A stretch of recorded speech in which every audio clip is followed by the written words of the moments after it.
સૌથી મોટા સમાચાર છે। 4 દિવસ બાદ ચોમાસું સહેજ આગળ વધ્યું છે। સ્થિર થયેલા ચોમાસાને મળી હળવી ગતિ।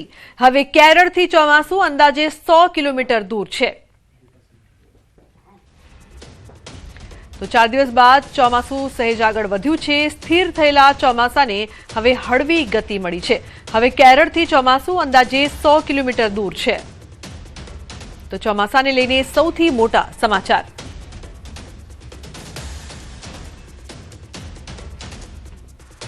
વરસાદને લઈને હવામાન વિભાગની આગાહી। 30 મેથી 2 જૂન સુધી વરસાદની આગાહી। ગાજવીજ સાથે અનેક વિસ્તારમાં વરસાદની આગાહી કરવામાં આવી છે।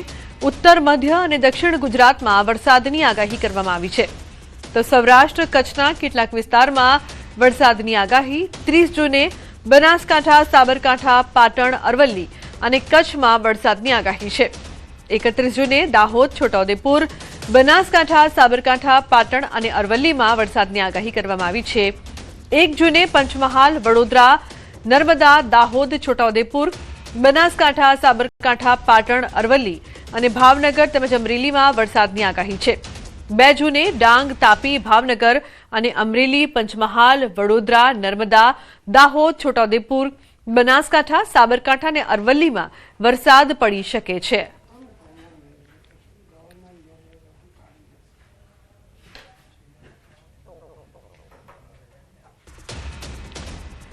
તો બીજી તરફ આગામી 7 દિવસ વાતાવરણ છે તે કેવું રહેશે તેને લઈને આગાહી કરવામાં આવી છે। સૌરાષ્ટ્ર કચ્છ સહિતમાં વરસાદની આગાહી। 30 મેથી 2 જૂન સુધી વરસાદની આગાહી। ગાજવીજ સાથે અનેક વિસ્તારમાં વરસાદ પડી શકે છે।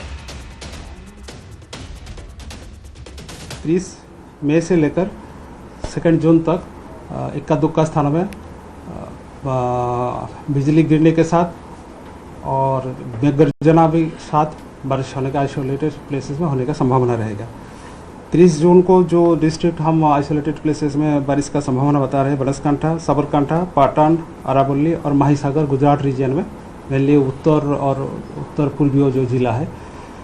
और 31 मई को इस डिस्ट्रिक्ट के साथ और भी 2 डिस्ट्रिक्ट ऐड हो जाएगी, दाहोद और छोटाउदेपुर। तो गर्मीने लईने हवामान विभागनी आगाही। आगामी 48 कलाक तापमानमां कोई फेरफार नहीं। 48 कलाक बाद 2 થી 4 डिग्री सुधी उत्तरोत्तर घटाडो थवानी आगाही छे। अधिकतम तापमान का बात करें तो अगले 48 घंटे तक कोई तापमान में बड़ा बदलाव नहीं रहेगा। उसके आगे 2 से 4 degree centigrade temperature gradual fall रहेगी। गरम और उमस भरी पवन के कारण जो तटीय क्षेत्र है उसके साथ लगवा जो डिस्ट्रिक्ट है जैसा बड़ौदा, गांधीनगर, अहमदाबाद, राजकोट और सुरेंद्र नगर, इस डिस्ट्रिक्ट में hot and humid weather condition का पूर्वानुमान दिया गया है और असहज स्थिति बनी रहेगी। अहमदाबाद के लिए जो पूर्वानुमान है मेनली क्लियर स्काई और जो अधिकतम तापमान है 43 डिग्री सेंटीग्रेड के आसपास रहने का संभावना रहेगी। सबसे ज़्यादा तापमान अधिकतम तापमान रिकॉर्ड हुआ है सुरेंद्र नगर में 44.3 डिग्री सेंटीग्रेड, अहमदाबाद में रिकॉर्ड हुआ है 43.2 डिग्री सेंटीग्रेड, गांधीनगर में रिकॉर्ड हुआ है 42.8 डिग्री सेंटीग्रेड, राजकोट में 42.7 डिग्री सेंटीग्रेड रिकॉर्ड हुआ है। तो दियोदर तालुका पंचायत ने लईने मोटा समाचार छे। आजे पण तालुका पंचायतनी चूंटणी टળી શકે છે। ચૂંટણી અધિકારી હોસ્પિટલમાં દાખલ। ચૂંટણી અધિકારીની કામગીરી પર ઉઠ્યા છે સવાલ। ચૂંટણી અધિકારી ડીએન કાછડ પાલનપુર સિવિલ હોસ્પિટલમાં દાખલ થયા છે। હવે વિચારવા જેવી વાત તો એ છે કે બપોરે 1 વાગે પાલનપુર સિવિલમાં દાખલ થયા અને 2 વાગે જમવા ગયા પછી ફરી ચૂંટણી અધિકારી સિવિલ હોસ્પિટલમાં દાખલ થયા હોવાની સૂત્રો દ્વારા માહિતી મળી રહી છે।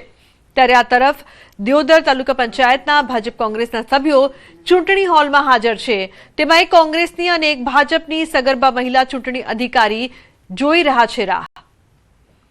તો ચૂંટણી અધિકારીની કામગીરી પર સવાલો ઉઠ્યા છે। 45 ડિગ્રી ટેમ્પરેચર વચ્ચે દિયોદર તાલુકા પંચાયતમાં હાઈ વોલ્ટેજ ડ્રામા અત્યારે ચાલી રહ્યો છે। આપને દ્રશ્યો બતાવીશ કે આ દિયોદર તાલુકા પંચાયત છે।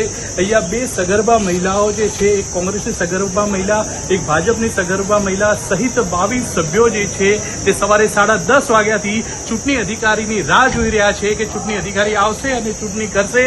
પરંતુ મહત્વની વાત તો એ છે કે ચૂંટણી અધિકારી બપોરે 1 કલાકે પાલનપુર સિવિલ હોસ્પિટલમાં દાખલ થાય છે। 1.5 કલાકે ત્યાંથી તેઓ જમવા જાય છે, ફરી 2 કલાકે તેઓ સિવિલ હોસ્પિટલ પહોંચે છે અને મીડિયા જુએ પહેલા તેઓ દોડીને સિવિલ હોસ્પિટલમાં જતા રહે છે અને અંદરથી રૂમ લોક કરી દે છે, એટલે કે મીડિયામાં તેઓ ના આવે કે તેઓ દાખલ છે કે ક્યાં છે. પરંતુ સવાલ વહીવટી તંત્ર સામે થઈ રહ્યો છે કે 2 સગર્ભા મહિલાઓ અહીંયા હેરાન થઈ રહી છે. પોલીસ સવારે 7 વાગ્યાથી અહીંયા હેરાન થઈ રહી છે, તમામ સભ્યો હેરાન થઈ રહ્યા છે, પરંતુ ચૂંટણી અધિકારી કે વહીવટી તંત્ર કંઈ પણ કહેવા તૈયાર નથી. કિશોર તુવર, ન્યૂઝ 18 ગુજરાતી, બનાસકાંઠા. તો સંવાદદાતા કિશોર લાઈવ જોડાયા છે વધુ માહિતી આપવા માટે. તેમની પાસેથી વધુ માહિતી લઈએ. કિશોર, જે પ્રકારથી ચૂંટણી અધિકારીની કામગીરી પર સવાલો ઉપસ્થિત થઈ રહ્યા છે અને હાલ તે હોસ્પિટલમાં દાખલ હોવાની જે વાત થઈ રહી છે, શું માહિતી, શું અપડેટ?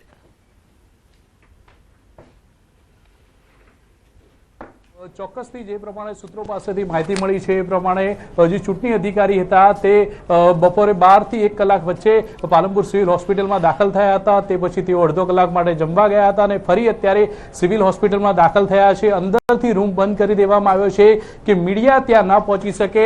અહીંયા 11:30 વાગ્યાનો સમય આપવામાં આવ્યો હતો. 10:30 કલાકે ભાજપ અને કોંગ્રેસના તમામ સભ્યો અહીંયા પહોંચ્યા હતા. 7 વાગ્યાથી પોલીસ અહીંયા છે. 144 અહીંયા લાગુ કરી દેવામાં આવી છે. દિયોદર તાલુકા પંચાયત બહાર અને હાઈ વોલ્ટેજ જે ડ્રામા છે તે 3 વાગ્યા સુધી ચાલી રહ્યો છે. 11:30 વાગે એવું કહેવામાં આવ્યું કે 3 વાગ્યા સુધી ચૂંટણી યોજશો, પરંતુ જે ચૂંટણી અધિકારી છે તે પાલનપુર ખાતે અહીંથી 80 કિલોમીટર દૂર સિવિલ હોસ્પિટલમાં દાખલ છે. 3 વાગ્યાનો સમય થયો છે. આપને દ્રશ્યો પણ બતાવીશ કે અંદર એક નહીં પરંતુ બે સગર્ભા મહિલાઓ જે છે તે 2 સગર્ભા મહિલાઓ અંદર છે. એક સગર્ભા મહિલા જે કોંગ્રેસના છે તે પણ અંદર છે, એક સગર્ભા મહિલા ભાજપના છે તે પણ અંદર છે.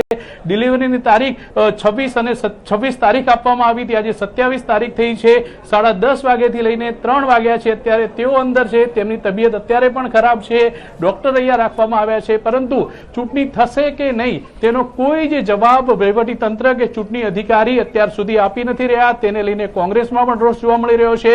ગેનીબેન ઠાકોર અને મવડી મંડળ જ્યારે વાવ થરાદ જિલ્લા કલેક્ટરને મળવા પહોંચ્યું થરાદ, ત્યારે તેઓ કલેક્ટર પણ ત્યાં હાજર ન મળ્યા અને અત્યારે કોંગ્રેસના દિયોદર તાલુકાના પ્રમુખ આપણા જોડે છે, વાત કરશું તેમના જોડે. નરસિંહભાઈ, શું પરિસ્થિતિ છે અત્યારે બેનની અને ચૂંટણી આજે થશે કે નહીં થાય?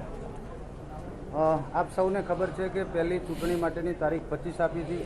25 તારીખે વિના કારણે માત્ર ને માત્ર ભારતીય જનતા પાર્ટીના સભ્યોએ અંદર ખાને હોબાળો કર્યો અને ષડયંત્રના ભાગરૂપે ચૂંટણી બંધ રાખવામાં આવી. આને અમે સખ્ત શબ્દોમાં વખોડી કાઢીએ છીએ કે કોઈ કારણ નહોતું, ચૂંટણી બંધ રાખવી નથી જોઈતી હતી. ચૂંટણી અધિકારી શ્રીએ જો ધાર્યું હોત તો બારે પોલીસ હતી અને સામાન્ય વિવાદ હતો એને કંટ્રોલ કરી શક્યા હોત. ખેર જે થયું હોય, નવી તારીખ 27 તારીખ આપવામાં આવી. 27 તારીખે 11:30 કલાકે જ્યારે ચૂંટણી યોજવાની હતી ત્યારે અમારું મોવડી મંડળ પણ કલેક્ટર સાહેબને અને જે જવાબદાર અધિકારીઓ શ્રીઓને પણ રૂબરૂ મળીને રજૂઆત કરી હતી કે 27 તારીખે સમયસર ચૂંટણી થાય, જરૂર લાગે તો નવા અધિકારીની નિમણૂક કરીને પણ ચૂંટણી કરાવવામાં આવે. આજે 11:30નો સમય થયો, દરમિયાન ચૂંટણી અધિકારી શ્રી ઉપસ્થિત ના રહ્યા. જાણવા એવું મળ્યું કે એમની તબિયત બરાબર નથી, કંઈક બીપીનો પ્રોબ્લેમ છે, એટલે હવે 11:30ના બદલે 3 વાગે ચૂંટણી યોજવામાં આવશે. 3 થવા આવ્યા છે, એમની રાહ જોવડાઈ રહી છે. પરંતુ આપે કહ્યું એમ સૂત્રોના માધ્યમથી અને આપણા સંબંધીઓ દ્વારા જાણવા મળ્યું છે કે અહીંથી પાલનપુર એમને લઈ જવાયા છે અથવા તો લઈ ગયા છે, પોતે જાતે ગયા છે અને ત્યાં સારવારના બહાને પાલનપુર છે. બીપી હાઈ કે લો હોય તો સ્વાભાવિક રીતે સારવાર કરવી જોઈએ, અમારી સહાનુભૂતિ છે. પરંતુ એમણે ધાર્યું હોત તો આજે પ્રેગ્નેન્ટ બેન છે, એની ડિલિવરીની ડેટ છે. આપ જોઈ રહ્યા છો એમ્બ્યુલન્સ છે, દિયોદરની આરોગ્યની ટીમ ખડે પગે જ્યારે ઊભી હોય અને આ બંને પ્રેગ્નેન્ટ બહેનો અહીંયા મતદાન કરવા આવી શકતી હોય તો પ્રાંત અધિકારી સાહેબ કેમ ના આવી શકે, મોટો સવાલ છે. અથવા તો એમને જ્યારે બીમારીનું કારણ હતું તો ગુજરાત સરકાર. જી બિલકુલ કિશોર, આભાર સમગ્ર માહિતી બદલ. તો જે પ્રકારની પરિસ્થિતિ હાલ જોવા મળી રહી છે, બીજી તરફ દિયોદર અને કોંગ્રેસના આક્ષેપ અંગે ભાજપના પ્રદેશ પ્રવક્તા ડોક્ટર અનિલ પટેલની પ્રતિક્રિયા. કોંગ્રેસના આક્ષેપોને પાયાવિહોણા ગણાવ્યા.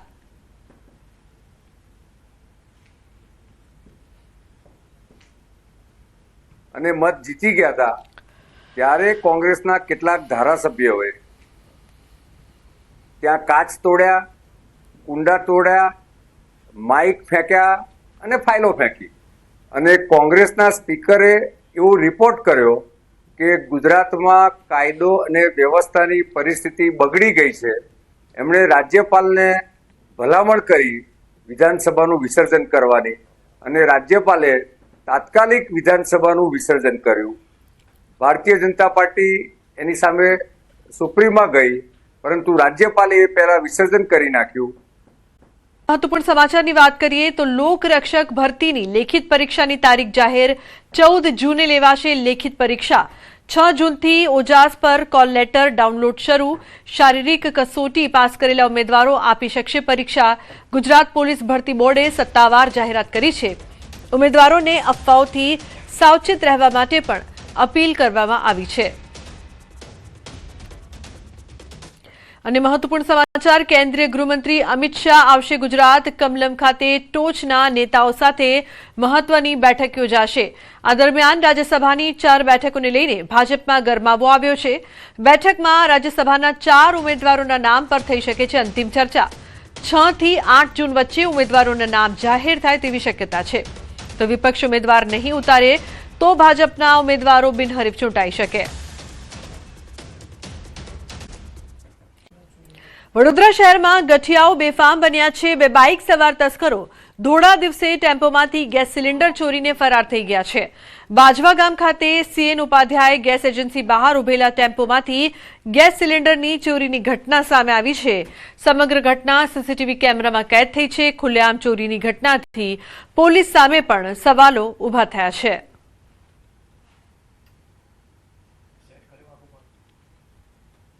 ઇબોલા વાયરસને લઈને એએમસી હવે સજ્જ થઈ છે અમદાવાદમાં આવેલા 11 હોમ આઇસોલેશનમાં એએમસીના મેડિકલ ઓફિસર ડોક્ટર ભાવિન સોલંકીનું મોટું નિવેદન સામે આવ્યું છે કોંગો યુગાન્ડા અને સાઉથ સુદાનથી આવનારા મુસાફરોનું સ્ક્રીનિંગ કરાઈ રહ્યું છે મુસાફરો પાસેથી સેલ્ફ ડિક્લેરેશન પણ લેવામાં આવી રહ્યું છે આવનાર તમામ મુસાફરોએ ફરજિયાત 21 દિવસ ક્વોરન્ટાઇન થવું જરૂરી રહેશે પોઝિટિવ દર્દીના સંપર્કમાં આવેલા મુસાફરને એસવીપીમાં આઇસોલેટ રાખવામાં આવે છે એસવીપીમાં ક્વોરન્ટાઇન માટે 60 બેડની વ્યવસ્થા કરાઈ છે જો કોઈ મુસાફર પોઝિટિવ હોય તો તેમના માટે વ્યવસ્થા સિવિલ હોસ્પિટલમાં કરવામાં આવી છે 3 દિવસમાં 11 લોકો આ દેશમાંથી આવ્યા જેમાંથી 9 ભારતીય નાગરિક અને 2 વિદેશી નાગરિકો તમામ લોકો હાલ હોમ ક્વોરન્ટાઇન છે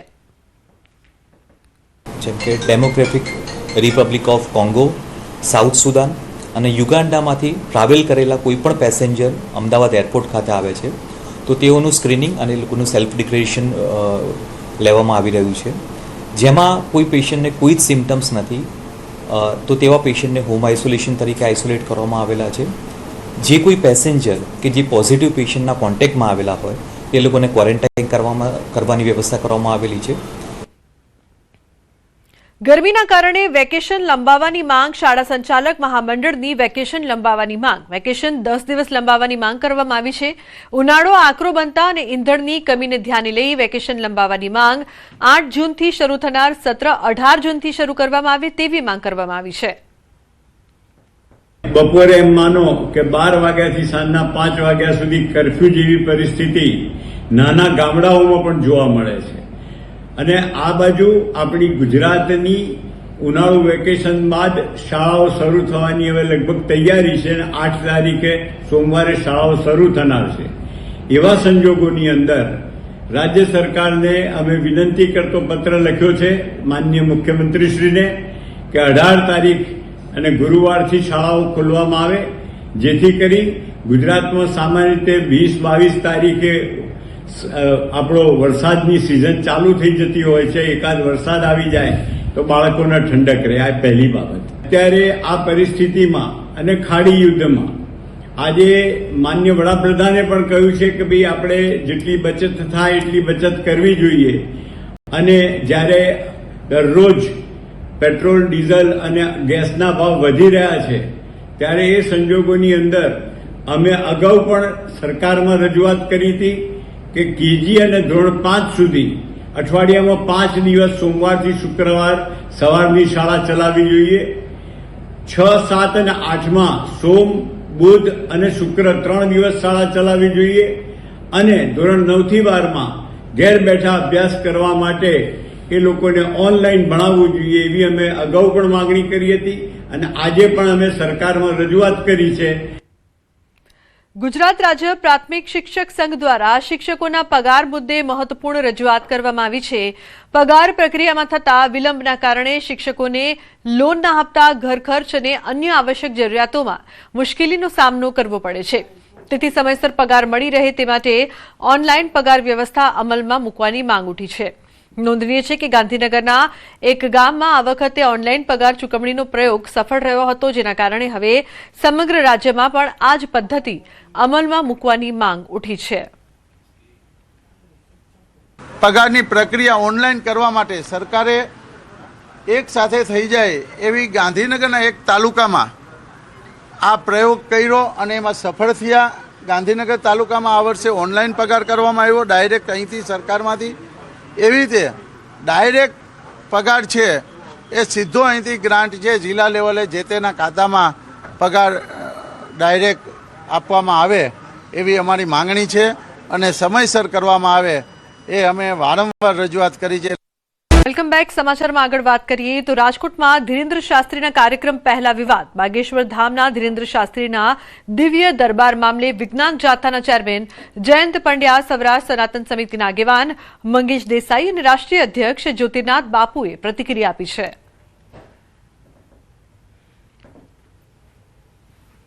ધીરેન્દ્ર શાસ્ત્રી છે, જે કોઈ જગ્યાએ જાય છે ત્યાં વાદ વિવાદ, વાતાવરણ દોડાય છે, અશાંતિ ફેલાય છે, કાયદો વ્યવસ્થા જોખમાય છે. પોતે પણ જે લોકોમાં ખોટો દહેશત ઊભી કરે છે, લોકોમાં દ્વિધા ઉત્પન્ન કરી અને ગુમરાહ કરી અંધશ્રદ્ધા ફેલાવે છે. એટલે વિજ્ઞાન જાથા આ શખ્સનો સદૈવ વિરોધ કરવાનું છે. આ ભ્રમ ફેલાવાના નામે એના નામે ગુનો દાખલ કરવાની પણ વિજ્ઞાન જાથા માગણી કરે છે. એમાં શ્રદ્ધા કે અંધશ્રદ્ધાનો કોઈ વિષય નથી. પુરુષોત્તમભાઈ ખૂબ વરિષ્ઠ અગ્રણી છે. એમના વિચારો એમણે વ્યક્તિગત રીતે રજૂ કર્યા છે. સમાજના લેવલે એવો કોઈ શ્રદ્ધા કે અંધશ્રદ્ધાનો વિષય નથી. હનુમાનજીની ભક્તિ શ્રદ્ધાથી ન થઈ શકે અને હનુમાનજીની કથા છે. જાણવા મુજબ એને અંધશ્રદ્ધા ગણી શકીએ. આ તો જાહેરમાં રહેતો મેદાનમાં કાર્યક્રમ છે. લાખો લોકોની મેદનીની વચ્ચે હનુમાનજીની કથા થઈ રહી છે. તો એને કયા એંગલથી અંધશ્રદ્ધા ગણવી એ મારી સમજણનો વિષય નથી. સ્ટેજ પર ચડી જુદા જુદા ખેલ કરી લોકોને મૂર્ખ બનાવી અને અંધશ્રદ્ધામાં બઢાવો કરે. આ એ જ વ્યક્તિ છે કે જેમણે એક વખત ગુજરાતી સમાજને ગાંડો કીધો. આ વ્યક્તિનો મારો વિરોધ છે. ક્યાંય પણ આ ચાલાવી ના લેવાય. તમે સતત અંધશ્રદ્ધાનો ફેલાવો કરો છો ને આ ક્યાંય પણ સંત સમાજ સાંખી નહીં લે. આ સતત એનો વિરોધ રહેશે. રાજકોટ એનએસયુઆઈ દ્વારા સૌરાષ્ટ્ર યુનિવર્સિટી ખાતે વિરોધ પ્રદર્શન કરવામાં આવ્યું છે. કોરોના કાળ દરમિયાન 2019માં ફેલ થયેલા વિદ્યાર્થીઓને ફરી પરીક્ષા આપવાનો મોકો આપવામાં આવે તેવી માંગ. સૌરાષ્ટ્ર યુનિવર્સિટી ખાતે અત્યારે એનએસયુઆઈ દ્વારા જે છે વિરોધ કરવામાં આવી રહ્યો છે. હાલ અત્યારે જે રીતના અહીંયા જે હાથમાં બેનર સાથે જે છે એ વિરોધ કરવામાં આવી રહ્યો છે, રામધૂન પણ બોલાવવામાં આવી રહી છે. જે રીતના જે રામધૂન છે તે અત્યારે અહીંયા જે છે એ વિરોધ કરી રહ્યા છે. હાલ આપણી સાથે એનએસયુઆઈના પ્રમુખ છે, આપણે એમની સાથે વાત કરીશું. શું આખો પ્રશ્ન છે ને શું ખાસ કરીને સૌરાષ્ટ્ર યુનિવર્સિટીના સત્તાધીશોએ સોપારી લીધી હોય કે આ સૌરાષ્ટ્ર યુનિવર્સિટી સરકારી યુનિવર્સિટી છે, આ ગરીબ મા બાપના દીકરાઓ પોતાનું ભવિષ્ય જોઈ છે ફ્રીમાં, એ જોવા ના જોઈએ અને પ્રાઇવેટ યુનિવર્સિટીમાં જવા માટે મજબૂર થાય તે પ્રકારના કામ આ સૌરાષ્ટ્ર યુનિવર્સિટીના સત્તાધીશો કરી રહી છે. સૌરાષ્ટ્ર યુનિવર્સિટીનું પરીક્ષા વિભાગ તો સાવ ખાડે ગયું છે. એનો સ્ટાફ ક્યાંક મંજીરા વગાડતો હોય એવું અમને લાગી રહ્યું છે. કેમ કે એક વર્ષ સુધી રિઝલ્ટો આપવામાં નથી આવતા. તો વિદ્યાર્થીઓને કરવાનું શું? 2019ના વિદ્યાર્થીઓ છે કે કોરોના જેવી મહામારીના હિસાબે ફેલ થયા હતા, એ વિદ્યાર્થીઓને એક મોકો આપવાની વાત છે. છતાં 6 મહિનાથી એ વિદ્યાર્થીને લબડાવવાનું કામ કરી રહ્યા છે. ત્યારે જે રીતે અહીંયા રજિસ્ટ્રાર વિરોધ કરી રહ્યા છે, હાલ આપણી સાથે અહીંયા રજિસ્ટ્રાર છે, આપણે એમની સાથે પણ વાત કરવાનો પ્રયાસ કરીશું. જે રીતના સાહેબ અત્યારે અહીંયા રિઝલ્ટ બાકી છે અલગ અલગ સેમના છેલ્લા 45 દિવસથી, આ શું કહેશો? મેં મીડિયાના બધા મિત્રોને જાણ કરી છે, ફરીથી આપના માધ્યમથી જાણ કરું છું કે મોટાભાગની વિદ્યાશાખા અમારી પ્રાયોરિટી 6ઠ્ઠા સેમેસ્ટરના રિઝલ્ટ બહાર પાડવાની છે. એમાંથી લગભગ 90% રિઝલ્ટ બહાર પડી ગયા છે. 1 કે 2 વિદ્યાશાખાના રિઝલ્ટ પાઇપલાઇનમાં છે. એટલે એના ઘણા બધા સંજોગો હોય એમાં પરીક્ષા નિયામક છે તમને કહી શકે, કારણ કે વેકેશન હોવાને લીધે અમુક અધ્યાપકો બહાર હોય તો જ્યાં સુધી પેપર ચેક ન થાય ત્યાં સુધી અમે પ્રયત્નશીલ છે. બને એટલું ઝડપથી એ રિઝલ્ટ જે 1 કે 2 વિદ્યાશાખાના બને એટલી ઝડપથી અમે જાહેર કરીશું.